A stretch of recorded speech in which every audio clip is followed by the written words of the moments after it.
안녕하세요. 저는 대한민국을 평범하게 살아가고 있는 30대 후반의 여성입니다. 많은 사람들이 저마다의 희노애락을 가지고 살고 있죠. 반백년도 못 산 저도 얼마 전 뼛속까지 아픈 시간을 보내야 하는 고통을 겪게 되었어요. 지금도 생각하면 그저 눈물이 흐르는데 이제는 이 아픔을 싹 씻어내고 새 인생을 살아가고 싶어 이렇게 글을 적게 되었습니다. 그럼 지금부터 저의 이야기를 잘 들어주시길 바랄게요. 저의 고향은 전라남도 바닷가 쪽의 작은 시골입니다. 그곳에서 태어나고 자랐지만 대학교를 서울로 올라오게 되면서 그쪽과의 인연도 조금은 멀어지게 되었죠. 대학 생활을 시작하면서 연애도 했고 결혼도 했습니다. 그리고 지금은 눈에 넣어도 안 아플 자녀도 2명이나 낳아서 키우고 있어요. 그리고 저뿐만 아니라 제 2명의 남동생도 1명은 서울에서 1명은 강원도에서 각자 잘 살고 있는데요. 제가 겪었던 슬픔과 아픔을 제 2 남동생도 함께 겪으면서 저희는 아직까지도 서로를 위로하고 다독이며 지내고 있습니다. 이쯤 되면 도대체 저희에게 무슨 일이 일어난 걸까 궁금하실 거예요. 아마 눈치채신 분들도 있으시겠지만 저희에게 크나큰 아픔을 준 사람은 다름 아닌 저희 부모님이셨습니다. 정확하게 한 분은 평생 가슴에 묻을 만큼의 미안한 아픔을 선사하셨고 또 한 분은 평생 잊지 못할 분노의 아픔을 겪게 하셨죠. 저희 가족은 정말 몇 년까지만 해도 아무 문제가 없는 줄만 알았어요. 아니 몇 년 전도 아닙니다. 불과 1년 전까지만 해도 정말 어떤 가족들보다도 평범하고 화목한 그런 가족인 줄 알았죠. 하지만 아니었어요. 아빠가 갑작스럽게 돌아가시면서 모든 것이 다 무너지게 되었습니다. 저희 아빠는 저희 3남매가 태어난 바닷가에서 어부로 일을 하고 사셨어요. 평생을 그 바닷가에서 나고 자라면서 조금도 떠나본 적이 없으신 완전 토박이 분이셨죠. 저희 엄마도 마찬가지입니다. 2분 모두 그쪽 지역에서 태어나 자라셨고 커서는 어떤 분의 소개로 만나게 되었다고 하셨어요. 평소 착실하고 건실한 저희 아빠의 모습이 좋았다던 저희 엄마는 본인이 먼저 반해서 만나자고 했고 결혼도 하자고 했다더라고요. 그 당시에 여자가 먼저 프로포즈하는 경우는 없었는데 저희 엄마는 이 사람은 놓치면 안 되겠다는 생각이 들어서 소개받고 그날 바로 사귀자고 이야기를 하고 만난 지 3개월 만에 결혼을 하자고 했다지 뭐예요. 그 이야기를 하면서 한참을 웃었던 기억이 있는데 그때가 참 그립네요. 근데 엄마가 왜 그랬을지 이해가 될 만큼 저희 아빠는 정말 좋은 사람이었어요. 저희한테도 평생 존경하는 아빠이셨을 만큼 정말 따뜻하고 다정하고 세상 누구보다도 올곧은 분이셨죠. 그래서 사실 저희 3남매는 크는 동안에 엄마보다는 아빠를 많이 의지했었어요. 우리 3남매가 고민이 있거나 힘들고 어려운 때는 특히나 더 현명하고 지혜로운 방법으로 이끌어 주셨기 때문에 솔직히 정신적인 지주 이상의 역할을 하던 분이 바로 저희 아빠셨습니다. 이건 저뿐만 아니라 제 남편도 마찬가지예요. 저희 남편은 아빠가 돌아가시고 나서 하루도 빠짐없이 장인어른 보고 싶다며 이야기를 하는 사람일 정도로 아빠를 많이 따랐어요. 여기에서도 그럴 수밖에 없는 이유가 있는데요. 사실 제 남편은 고아입니다.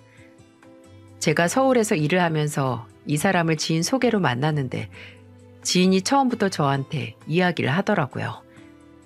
사람은 정말 괜찮은데 딱 하나 흠이 있다면 고아라고. 그래도 만나봤죠.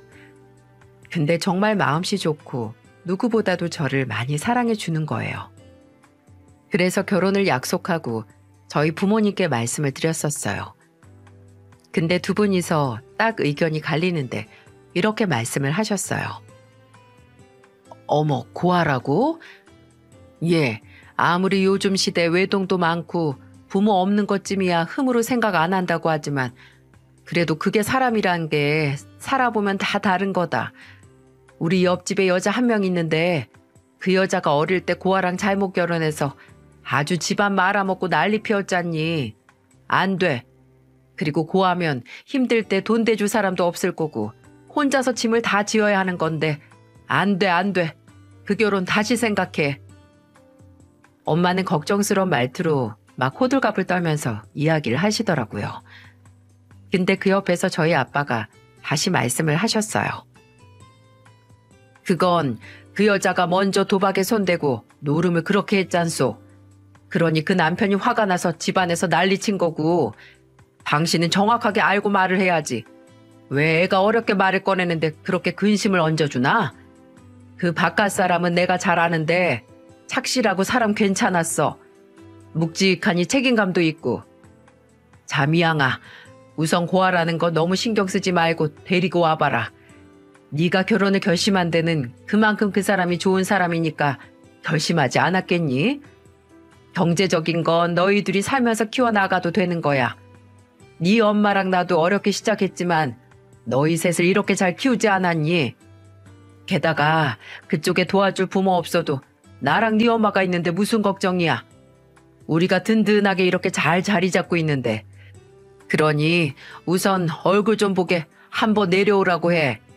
이 아빠가 맛있는 거 사주마. 역시나 저희 아빠는 저를 실망시키지 않는 대답을 해주셨고 저는 아빠의 말에 용기를 내서 남편을 인사시킬 수 있었어요. 그리고 그날 아빠의 결혼 허락을 받을 수 있었죠. 엄마도 아빠가 좋다고 하니 딱히 반대는 못하셨어요. 조금은 뒤에서 투덜거리긴 했지만 엄마도 아빠가 틀린 선택을 하는 분은 아니라는 걸 잘 알고 있었기에 크게 뭐라고 하진 못하셨죠. 거기다가 아빠는 제가 첫째라고 집도 좋은 곳으로 해주셨어요. 평생 바닷가에서 일하시던 분이 꼬박꼬박 모은 돈으로 서울 변두리지만 그래도 24평짜리 아파트를 마련해 주셨고 저희는 그곳에서 신혼살림을 시작할 수 있었답니다. 그것부터 저희 남편은 아빠에게 참 많이 고마워했어요. 왜냐면 저희 둘이 결혼 전에 아빠가 남편에게 이런 말을 하셨거든요. 저는 몰랐는데 어느 날 결혼 준비 기간에 우리 남편한테 아빠가 전화를 하셨었대요. 그리고는 하시는 말씀이 자네 집은 내가 해줄 거니까 그런 건 신경 쓰지 말게. 우리 딸한테 들어보니까 결혼하려고 모아놓은 돈이 꽤 있다면서 그거는 잘 넣어두었다가 결혼 생활하면서 우리 딸 행복하게 해주는데 써줘. 결혼 생활이라는 것도 그렇고 사람 인생이라는 것도 언제 어떤 일이 어떻게 될지 모르는 것 아니겠는가. 그러니까 그건 비상금으로 놓고 정말 필요할 때 써. 결혼하면서 돈 필요할 일은 언제든 생기기 마련이니까. 없으면 더 좋은 거고. 다만 자네는 그저 우리 딸이랑 행복하게 잘 사는 것만 신경 쓰면 돼. 그리고 우리 딸만 행복해서도 안 되는 것이고 자네도 행복해야 하는 거니까 서로 잘하면서 살고 또 살다가 힘든 일이 있으면 언제든 나한테 연락하게나. 이제는 내가 자네 부모잖아. 지금까지는 의지할 곳이 없었다지만 이제는 내가 자네 아빠가 되어줄 테니까 언제든 달려와. 내 딸이랑 싸워도 달려오고. 그럼 내가 딱 보고 자네 잘못이면 자네를 혼내줄 것이고 내 딸 잘못이면 내 딸을 혼내줄 테니까. 알았지? 네, 장인어른. 정말 감사합니다. 저는 아빠가 저희 남편한테 이런 말을 했다는 것도 몰랐는데 나중에 남편이 아빠랑 대화를 마치고 울면서 저를 만나 이런 이야기를 하더라고요. 그때 남편도 그랬지만 제가 아빠한테 얼마나 고마워했는지 몰라요. 그 뒤로도 저희 아빠는 남편과 같이 어딜 놀러 가면 주변에 우리 아들이라고 이야기를 하면서 다니셨고 실제로도 저희 부부가 싸우면 저희 남편은 꼭 우리 아빠한테 전화를 해서 하소연을 하곤 했었어요. 그럼 저희 아빠는 저 바꿔달라고 하면서 저를 얼마나 혼내셨는지 몰라요. 물론 저희 남편이 잘못을 했을 땐 또 저희 남편도 많이 혼내셨고요. 근데 남편은 그게 너무 좋았대요. 아무 거리낌 없이 자기를 아들이라고 말씀해 주시는 것도 좋았고 정말 아들답게 칭찬할 땐 칭찬해주고 혼낼 땐 혼내주는 그 사랑이 너무 고맙고 행복했다고 하더라고요. 아빠와의 미담은 이걸로 끝이 아니에요. 한 번은 저희 남편이 다니던 회사에서 잘린 적이 있었어요. 남편은 중소기업에서 개발팀에서 근무를 하고 있었는데 그 개발팀 팀장이 잘못한 걸 저희 남편한테 다 뒤집어 씌워서 억울한 오해를 받고서 잘린 적이 있었죠. 그때도 남편은 속상한 마음에 저한테 이야기를 하고는 저희 아빠한테서 내려가 있던 적이 있었어요. 남편은 저한테도 미안하고 저희 아빠한테도 볼 면목이 없다면서 한참 우울한 상태로 지낸 적이 있었는데요. 그 모습이 너무 안타까워서 아빠한테 말씀을 드렸었죠. 근데 어느 날 갑자기 아빠가 저희 집으로 찾아오셨더라고요. 그러더니 다짜고짜 저희 남편에게 어디 좀 가자고 하시는 거예요. 그때 아빠가 한 행동은 지금까지도 저희 남편을 눈물 짓게 하고 있어요. 아빠는 제 남편을 데리고 가서는 아무것도 안 하고 명품 정장을 하나 해주셨어요. 그러면서 하시는 말씀이 이랬죠. 기죽지 말어. 사람이 살다 보면 별일을 다 겪는 법이야. 내가 미양이한테 다 들었는데 자네 그런 걸로 미양이나 나한테 미안해할 것 없어. 창피할 것도 전혀 없고. 우리 아들 사위가 너무 잘나서 그것들이 질투를 한 모양이야. 그러니까 기죽지 말고 앞으로 이 양복 입고 어디든 또 면접 보러 다녀. 이미 지나간 일은 다 털어버리고 새롭게 시작하면 되는 거 아니겠는가. 아주 그냥 사람이 명품이라 그런지 명품 옷 입혀놓으니까 더 태가 나네 그래. 그냥 어디든 다 데리고 가고 싶어 할까봐 걱정이구만. 장인어른 정말 감사합니다. 정말 저한테 왜 이렇게까지 잘해주시는 거예요? 제가 뭐가 잘한 게 있다고. 제가 부족해서 회사에서도 오해받고 잘린 건데 왜 저한테 이렇게까지 해주시는 거예요? 왜요? 떼끼 이 사람아. 그런 소리 하지 말랬지. 오히려 너무 잘나서 질투해서 그런 거라니까. 그리고 내가 얘기했지. 자넨 내 아들이라고. 나는 자네가 우리 집안 들어왔을 때부터 단 한 번도 사위라고 생각하면서 지내본 적이 없어. 자네는 누가 뭐래도 내 아들이니까 그런 소리 하지 말게. 그리고 어디 가서 당당하게 말하고 다녀. 우리 부모님 지금 시골에서 건강하게 살아계셔서 나만 보면서 살고 계시니까 나 무시하지 말라고. 알았지? 네, 장인어른 알겠습니다.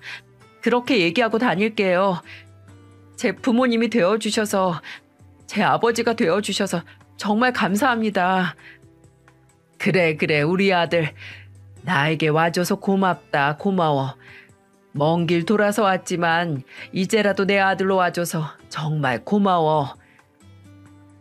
아빠는 그렇게 우리 남편을 위로했고 저희 셋은 서로를 껴안고 얼마나 울었는지 몰라요.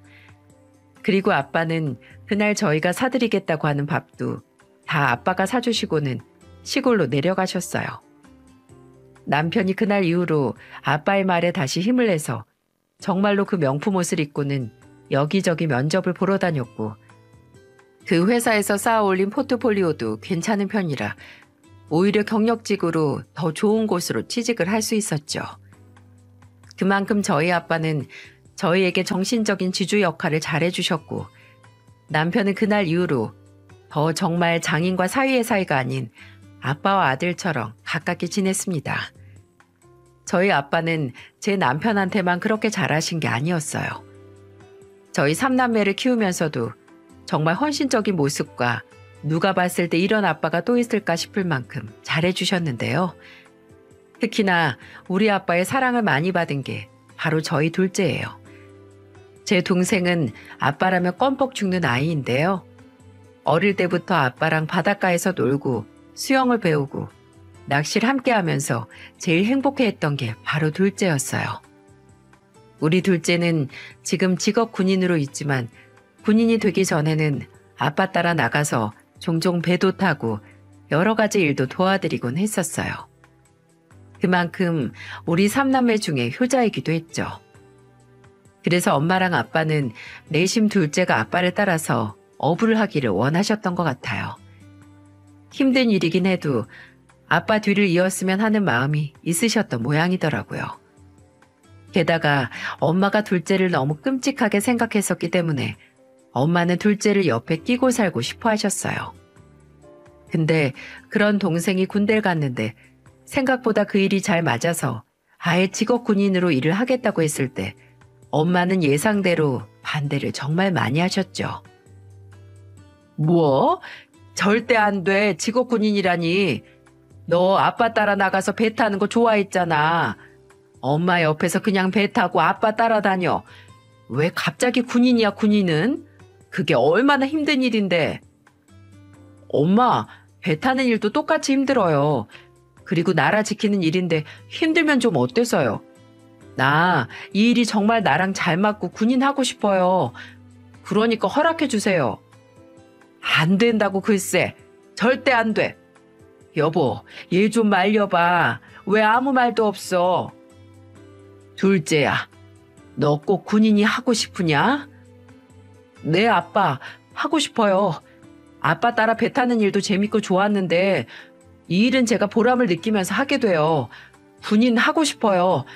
그러니까 허락해 주세요. 그래, 네가 그렇게 하고 싶다면 해야지. 나는 오히려 다행이라고 생각한다. 그냥 아무 생각 없이 아빠 따라 일한다고 했으면 그건 또 그것대로 걱정이었을 거야. 근데 그 일에 보람을 느낀다고 하니 내가 안심이 된다. 군인 해라, 아들아. 나라 지키고 가치 있는 일을 한다고 하는데 내가 무슨 수로 반대를 하겠니? 당신도 그만하고 둘째한테 뭐라고 하지 마. 난 오히려 우리 아들이 자랑스럽기만 하구만. 다 해라, 다 해, 아들. 네가 하고 싶은 거 다 해. 아빠랑 엄마는 뒤에서 응원하고 있을 거니까 힘들면 언제든 다시 와. 아빠, 정말 감사합니다. 저 진짜 열심히 해볼 거예요. 진짜 누구보다도 잘할 자신 있어요. 얼굴 지금처럼 자주 보지 못하겠지만 그래도 틈나는 대로 올게요. 그래. 그거면 돼. 엄마는 옆에서 안 된다고 난리가 났지만 아빠가 엄마를 모두 커버를 해주면서 제 동생은 하고 싶은 일을 할 수 있었어요. 이렇게 저희 아빠는 저희에게서 정말 많은 것들을 해주시는 분이었죠. 반면에 저희 엄마는 저희에게 좋은 엄마이긴 했지만 한 번씩 푼수 같은 면을 좀 많이 보이셨어요. 저희 엄마는 사실 살림을 진짜 끔찍하게 못하시는 분이었어요. 그래서 아빠가 일 갔다 오시면 집안일을 한 번 더 챙기실 정도였고 저희 삼남매가 크면서부터는 엄마를 대신해서 아빠에게 집안일을 배우며 살림을 챙길 정도였으니 말 다 한 거죠. 그 덕에 저는 초등학교 8살 때부터 집안일과 요리를 시작했고 제 동생들도 제 나이대 돼서는 저를 도와 살림을 정말 잘했습니다. 그 사이에 엄마는 저희에게 한 번씩 일을 맡겨놓고 밖으로 마실 다니고 미용실 다녀오고 하면서 놀러 다니는 적이 한두 번이 아니었어요. 그럴 때마다 아빠한테 걸리면 그날은 부부싸움이 일어나는 날이었지만 그런데도 엄마는 고쳐지지가 않더라고요. 한 번은 정말 큰일이 날 뻔한 적도 있었어요. 그날도 엄마가 미용실에서 파마를 하고 와야 한다며 저희 삼남매를 집에다 놓고 외출을 하신 적이 있었는데요. 그날은 아빠가 조금 늦게 들어오시는 날이라 저희끼리 저녁을 해먹어야 했습니다. 엄마는 저녁에 차려 먹으라며 콩나물국을 끓여놓고 가셨었는데 그걸 데워서 식탁으로 옮기다가 제가 실수로 셋째 발에 확 쏟아버리고 말았어요. 셋째는 뜨거워서 엉엉 울기 시작했고 덩달아 놀란 둘째도 막 울면서 온 집안에 난리가 났죠. 그때는 제가 초등학교 10살 때였는데 정말 미치겠더라고요. 아직도 그 어릴 때의 기억이 생생하게 날 정도니 얼마나 놀란 사건이었겠어요. 저는 어떻게 해야 할지 몰라서 한참을 울다가 옆집 아줌마에게 달려가서 도와달라고 했고 그 아주머니 도움으로 막내를 병원으로 데리고 가서 발을 치료할 수 있었어요. 다행히도 뜨겁게 데이진 않아서 크게 다치진 않았지만 그날 정말 엄마 아빠가 제가 안 이래로 제일 많이 크게 싸운 날이었습니다. 근데 그날 엄마는 아빠 싸우고 와서는 저한테 화풀이를 하더라고요. 이야, 너는 그러니까 국을 데웠으면 조심히 들고 가야지. 그걸 왜 네 동생 발에 얹고 그래? 하여튼 간에 조심해야 할 거 아니야. 내가 니네 삼남매 키우느라 평생 발이 묶여 있어야겠어? 아우 정말. 저는 어린 마음에 엄마가 저한테 화를 낼 때 정말 아무 말도 못하고 제 잘못이라고만 생각해서 눈물만 뚝뚝 흘렸어요.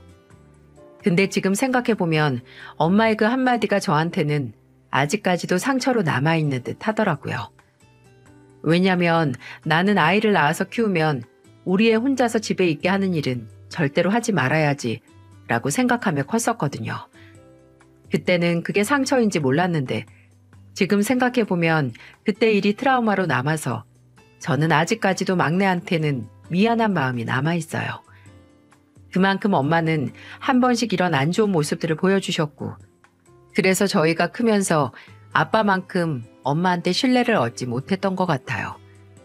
그러다가 저희 엄마에게 결정적으로 실망하게 되는 사건이 일어났고 그 일은 저희 삼남매에게 정말 크나큰 아픔을 주게 된 사건이었어요. 저희 삼남매 모두 다 뿔뿔이 흩어지면서 이전만큼 부모님을 자주 만나지 못할 때였어요. 저도 아이들을 낳고 키우느라 바빴고 두 동생들도 일을 하느라 바쁘게 살고 있었죠. 근데 어느 날 갑자기 엄마한테서 울면서 전화가 왔더라고요. 그때 전해 들은 말은 너무나도 청천벽력 같은 소리였습니다. 예, 큰일 났다. 네 아빠 어제 새벽에 배 타러 나갔는데 그 배가 전복돼 버렸는데 같이 탄 두 사람은 다행히 발견이 됐는데 네 아빠가 발견이 안 됐대. 어떡하니? 어떡해? 저는 이 소식을 듣자마자 남편과 함께 동생들에게 연락을 하고는 곧장 시골로 내려갔어요.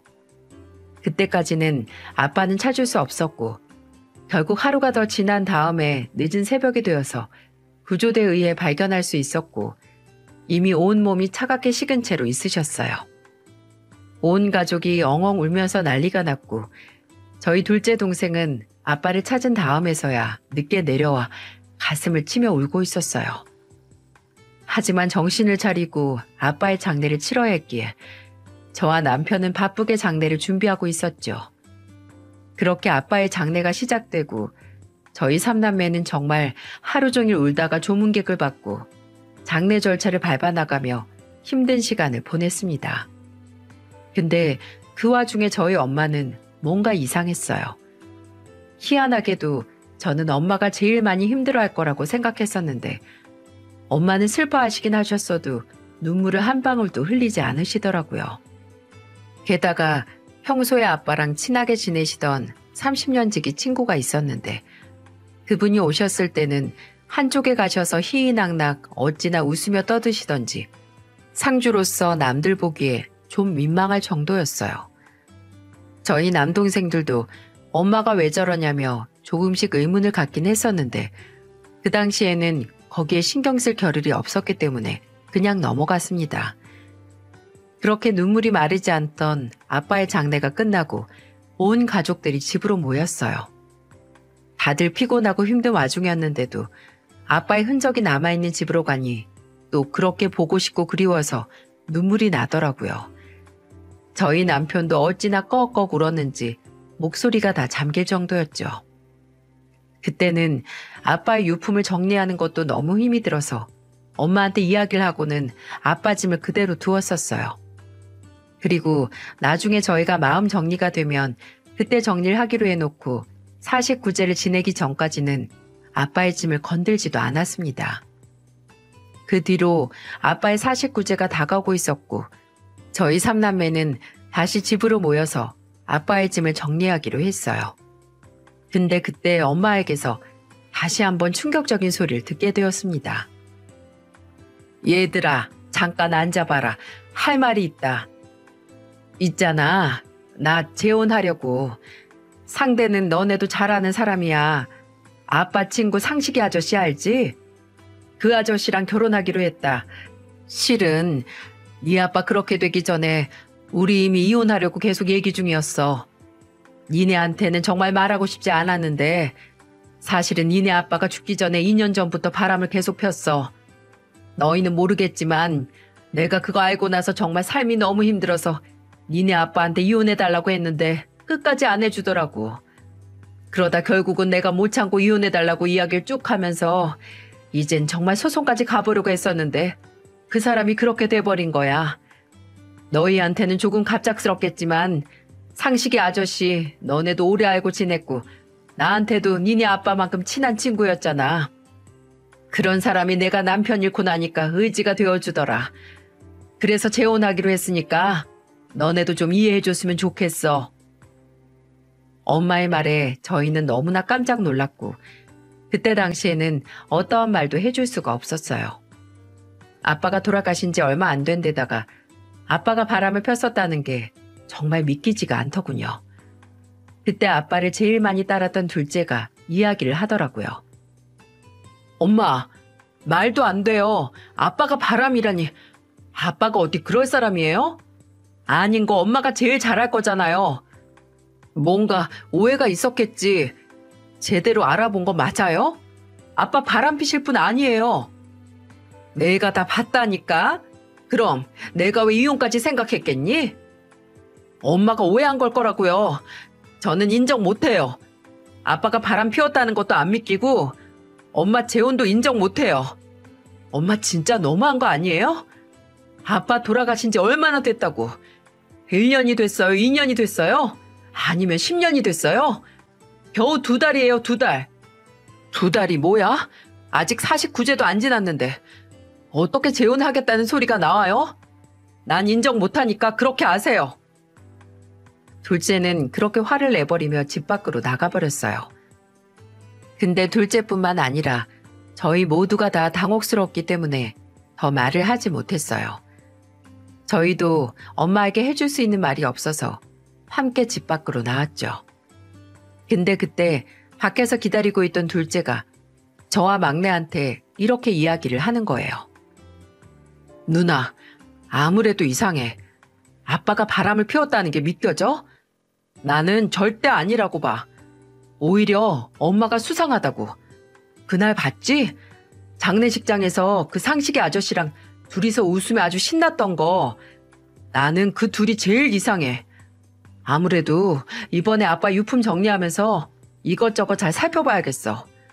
이번에 우리가 유품 정리하면서 잘 찾아보자고. 아빠 핸드폰이랑 평소에 일기 쓰시던 거 있잖아. 바닷가 일지랑 같이 적었던 거 어딘가 있을 테니까 그거 잘 살펴보고 무조건 수상한 거 하나라도 있으면 공유해. 알았지? 알았어. 나도 좀 뭔가 찜찜하긴 해. 아빠가 바람이라니? 우선 셋 다 엄마한테는 조용히 하고 찾아보자. 그렇게 저희는 은밀하게 이야기를 하고는 아빠의 유품을 정리하면서 뭔가가 나오기를 계속해서 찾아봤어요.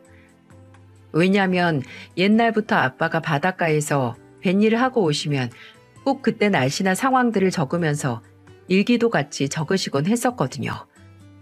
그때 무언가를 적어놓지 않으셨을까 싶어서 저희는 하나하나 다 찾아보았습니다. 그리고 저는 아빠의 핸드폰을 살펴봤어요. 아빠는 핸드폰 패턴을 그릴 줄 모르셨는데 제가 만들어드린 패턴을 그대로 쓰고 계셨기에 어렵지 않게 풀 수 있었어요. 그리고 거기에서 정말 충격적인 걸 보게 되었습니다. 아빠의 핸드폰 안에는 정말 여러 가지가 들어있었어요.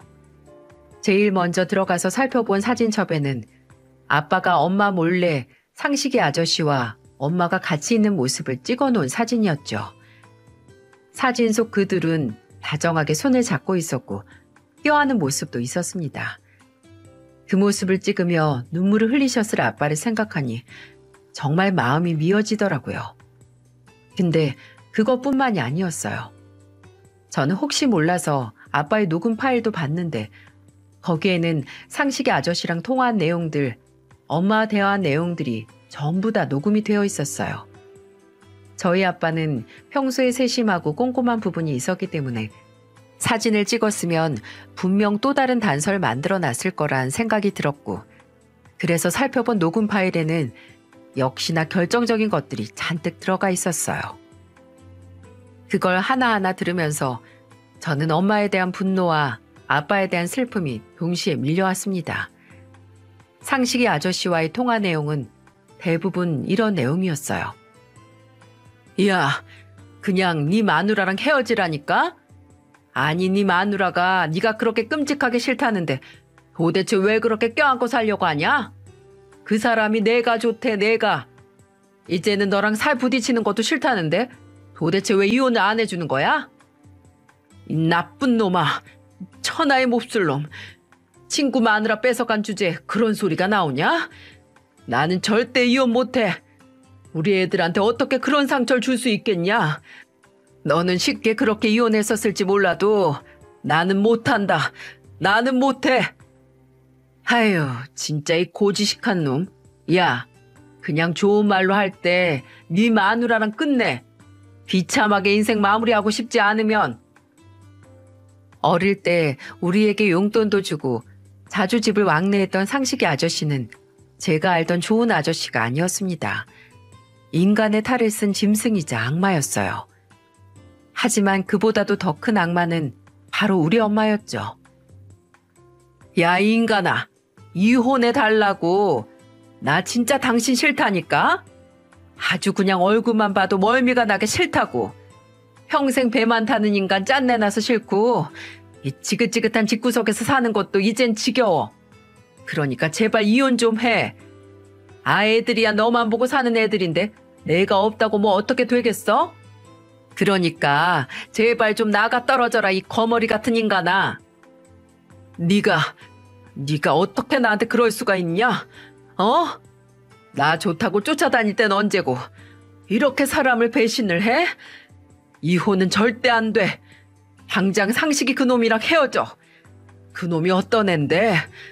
그놈 처음에 결혼해서 이혼할 때도 그놈이 바람 펴서 이혼했던 거 아니야? 그거 잘 알고 있는 여자가 지금 걔가 좋다고 남편을 버리려고 들어?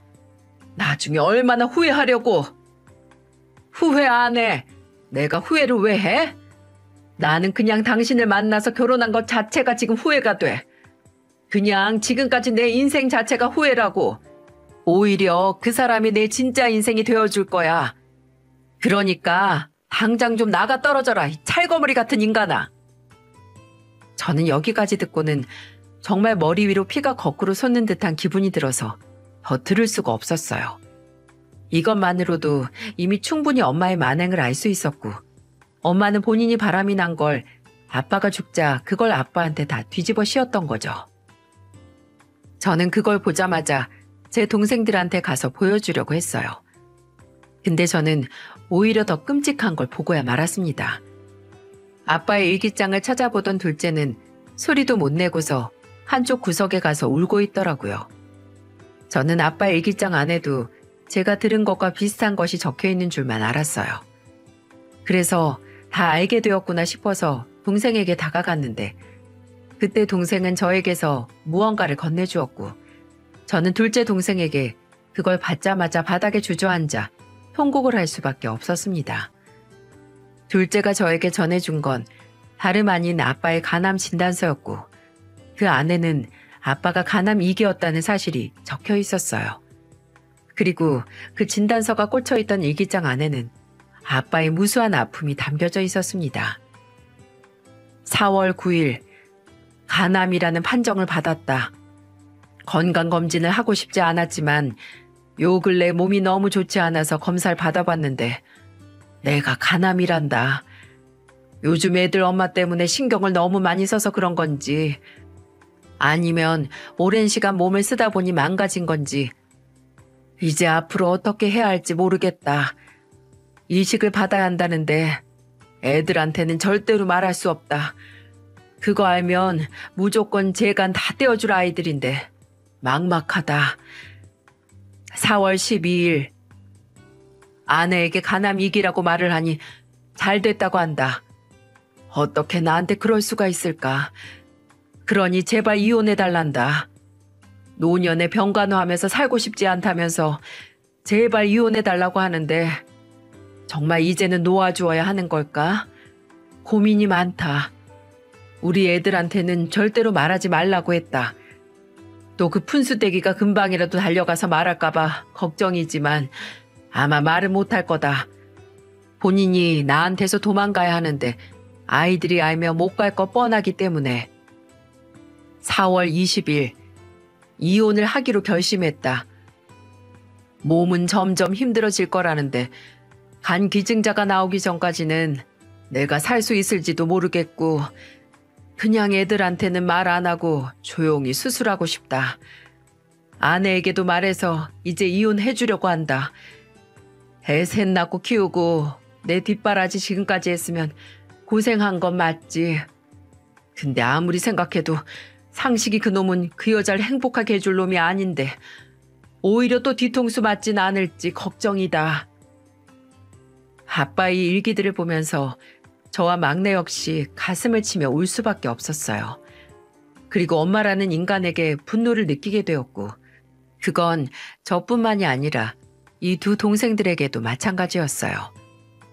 엄마는 그날 저희한테 선전포고를 하고는 저희가 인정을 해주지 않으니 삐져서 밖으로 나가버린 상황이었고 그 사이에 저희가 다시 들어가서 아빠의 유품을 정리하다가 이 모든 것을 알게 된 거였기 때문에 저희는 집안에서 엄마와 아빠와 있었던 일들의 모든 증거들을 다 가지고서 엄마가 들어올 때까지 기다리고 있었어요.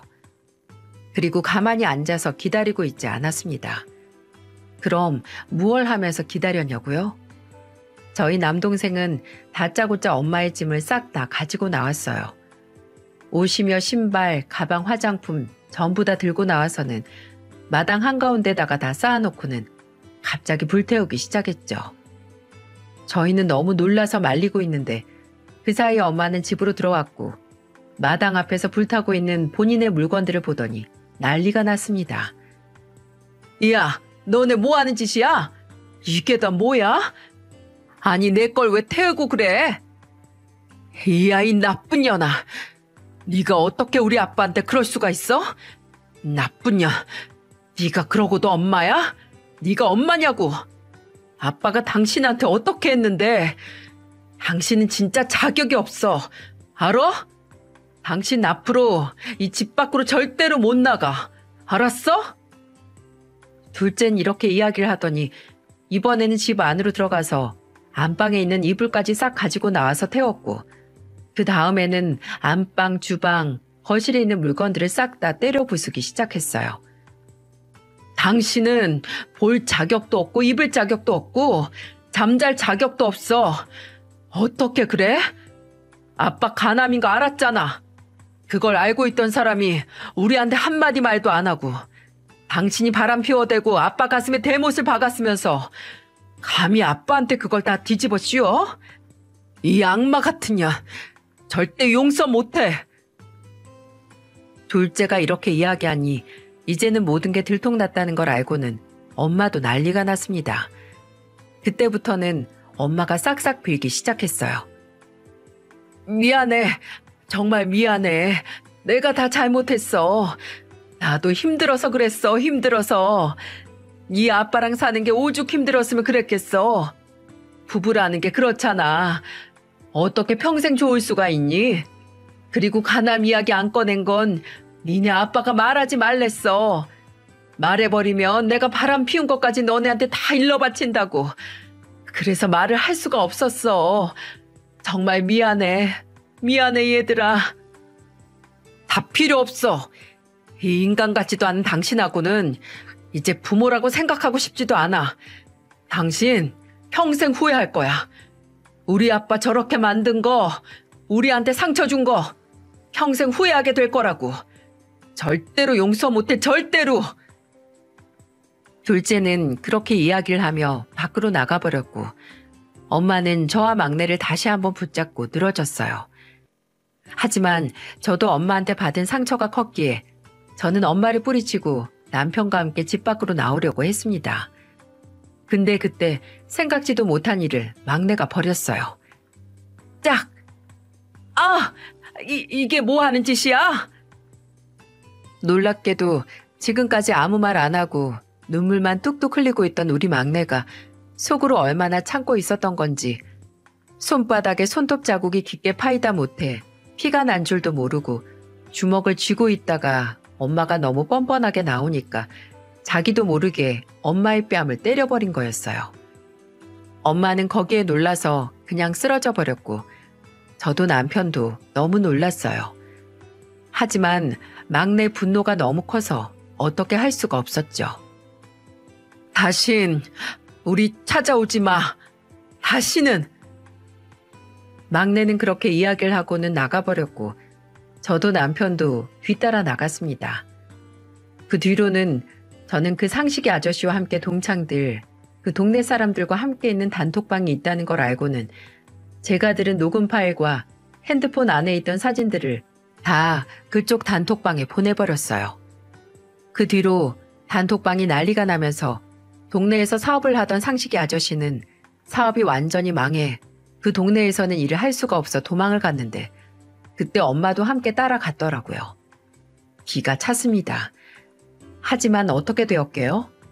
엄마는 그 아저씨랑 도망간 지 1년도 안 돼서 완전히 거지 신세가 되어서 다시 돌아왔어요. 저한테 전화를 해서는 이렇게 이야기를 하더라고요. 예, 그 인간 미쳤다. 그 인간 정말 인간 말종이야. 나랑 도망가자마자 바람 피우고 날 때리는데 정말 하루도 못 살겠더라. 미안해. 정말 미안해 얘들아. 내가 미쳤었어. 나 좀 용서해줘라, 딸. 엄마 좀 용서해줘. 진짜 뻔뻔하네. 당신이 다 벌린 일이야. 다 자업자득이라고. 우리 아빠 배신한 대가 그렇게 치르는 거라고 생각하고 어디 한번 잘 살아봐. 저는 그렇게 이야기를 하고는 전화를 끊어버렸습니다. 사람이 뻔뻔해도 분수가 있지 어떻게 그렇게 이야기를 하는지 정말 이해가 안 되더라고요. 그 이후로 저희 삼남매는 어떤 일이 있어도 엄마의 전화를 받지 않고 있어요. 엄마랑 아빠가 살던 집도 다 처분을 했기 때문에 엄마가 어디에서 지내는지도 잘 모르겠습니다. 다만 제발 아빠를 버린 대가에 대해서 반성을 하고 살았으면 좋겠어요. 엄마가 우리를 배신하고 아빠를 그렇게 배신했다는 것이 아직까지도 믿겨지지가 않아서 저희 셋은 그 상처를 어떻게 싸매야 할지 아직도 어렵네요. 여러분, 우리가 너무 심한 걸까요? 엄마도 엄마의 인생이 있는데 저희가 너무한 걸까요? 근데 저희 주변에 어디를 봐도 저희 엄마 같은 인간 말종이 없더라고요. 그래서 저는 당분간은 엄마를 받아주지 않을 생각입니다. 아마 받아주더라도 그건 몇 년이나 더 오래 걸릴지 모르겠어요. 그건 저희 동생들도 마찬가지고요. 여러분, 남의 눈에 눈물 나게 하면 내 눈에는 피눈물 난다는 말이 있잖아요. 그 말이 딱 저희 엄마에게 어울리는 말인 것 같아요. 엄마는 지금 얼마나 후회를 하면서 살고 있을까요? 아빠가 왜 그렇게 엄마를 그 아저씨한테 안 보내려고 했었는지 엄마가 그 이유를 알았더라면 그렇게까지 아빠에게 못되게 하지는 못했을 텐데. 그 일기장을 보면서 아빠는 분명 엄마한테 다 이야기를 했었는데 엄마는 그때는 뭐에 씌었었는지 그게 안 들리고 안 보였던 것 같아요. 그러니까 그렇게 미련한 선택을 한 거였겠죠. 여러분, 저는 이제 앞으로 우리 아빠에 대한 그리움과 엄마에 대한 분노와 미움을 어떻게 해결해야 할지 조금은 막막한데요. 그래도 제 주변에는 아빠의 사랑을 함께 받은 두 동생과 남편이 있어서 그나마 다행인 것 같아요. 저희는 이 사건 이후로 더 끈끈하게 하나가 되어서 서로를 의지하며 지내고 있는 중이에요. 여러분, 여러분에게는 부디 좋은 부모님이 그 자리를 끝까지 잘 지키시기를 바랄게요. 그리고 여러분도 저희가 겪은 이 크나큰 상처가 빨리 아물 수 있도록 응원해 주세요. 앞으로 저희는 저희끼리 잘 의지하면서 하루하루를 버티며 살아가겠습니다. 긴 사연 들어주셔서 감사하고, 그리고 하늘에서 우리를 지켜보고 있을 아빠, 우리의 아빠가 되어주셔서 감사했고 행복했어요. 나도 아빠처럼 정말 좋은 엄마, 좋은 부모가 되어볼게요. 사랑했고 또 사랑합니다. 그리고 존경합니다, 아빠.